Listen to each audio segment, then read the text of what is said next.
वित्त मंत्री निर्मला सीतारमण ने रविवार को संसद में यूनियन बजट 2026 और 27 पेश किया। इस बार बजट में टैक्स स्लैब या टैक्स छूट को लेकर कोई बड़ा ऐलान नहीं किया गया, लेकिन वित्त मंत्री ने इनकम टैक्स से जुड़े कई अहम और बारीक बदलावों की घोषणा की है। इन बदलावों को सरकार आम करदाता के लिए राहत की दिशा में एक बड़ा कदम बता रही है। नमस्कार, स्वागत है आपका न्यूज 18 राजस्थान के डिजिटल चैनल पर और आपके साथ मैं हूं वंदना त्यागी। इस बजट की सबसे बड़ी घोषणा ये रही कि भारत में अब 60 साल से अधिक पुराने टैक्स कानून का दौर खत्म होने जा रहा है। वित्त मंत्री ने ऐलान किया कि 1 अप्रैल 2026 से नया इनकम टैक्स 2025 लागू होगा, जो अब तक चले आ रहे 1961 के इनकम टैक्स अधिनियम की जगह लेगा। सरकार का कहना है कि इस नए कानून का मकसद टैक्स सिस्टम को सरल, स्पष्ट और नागरिकों के लिए समझने में आसान बनाना है, ताकि एक आम करदाता बिना किसी चार्टर्ड अकाउंटेंट या टैक्स एक्सपर्ट की मदद से अपना टैक्स समझ सके और रिटर्न फाइल कर सके। आइए आपको बताते हैं कि वो 10 बड़े बदलाव कौन कौन से हैं। सबसे पहला है, विदेश में पढ़ाई और इलाज के लिए TCS को घटा दिया गया है।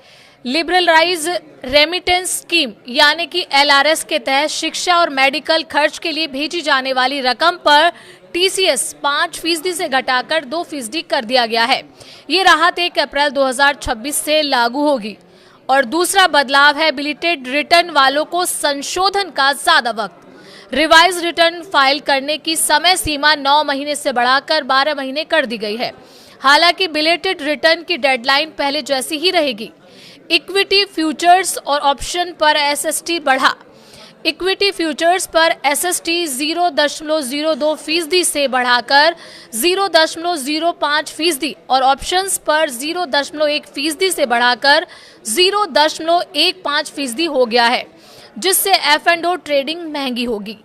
चौथा है, सोवरेन गोल्ड ब्रांड यानी SGB का टैक्स नियम साफ कर दिया गया है। मैच्योरिटी तक रखे गए SGB पर कैपिटल गेन टैक्स छूट अब केवल उन्हीं निवेशकों को मिलेगी जिन्होंने बॉन्ड RBI के मूल इशू में खरीदे हों। सेकेंडरी मार्केट से खरीदे SGB पर टैक्स लग सकता है।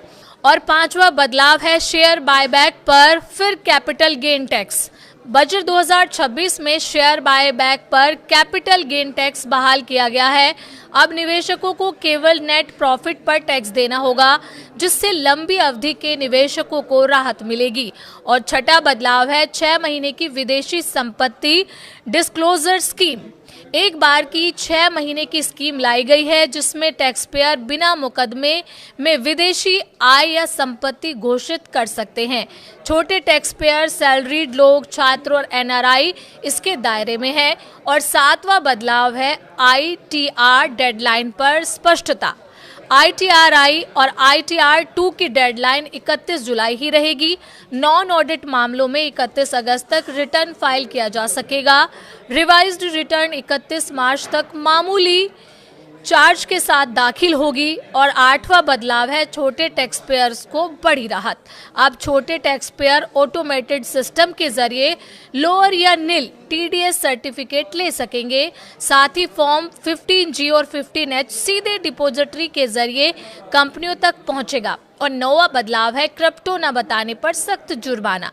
क्रिप्टो ट्रांजैक्शन रिपोर्ट न करने पर एक्सचेंजरों पर 200 रुपए रोजाना का जुर्माना और गलत रिपोर्टिंग पर 50,000 रुपए तक की पेनल्टी लगेगी।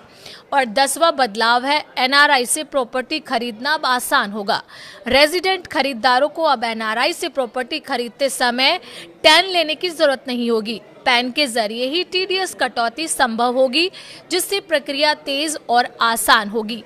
हालांकि आम लोगों के मन में सबसे बड़ा सवाल यही है कि ये बदलाव सिर्फ कागजों में सुधार है या वाकई में आम करदाता के बटुए में इसका असर दिखेगा।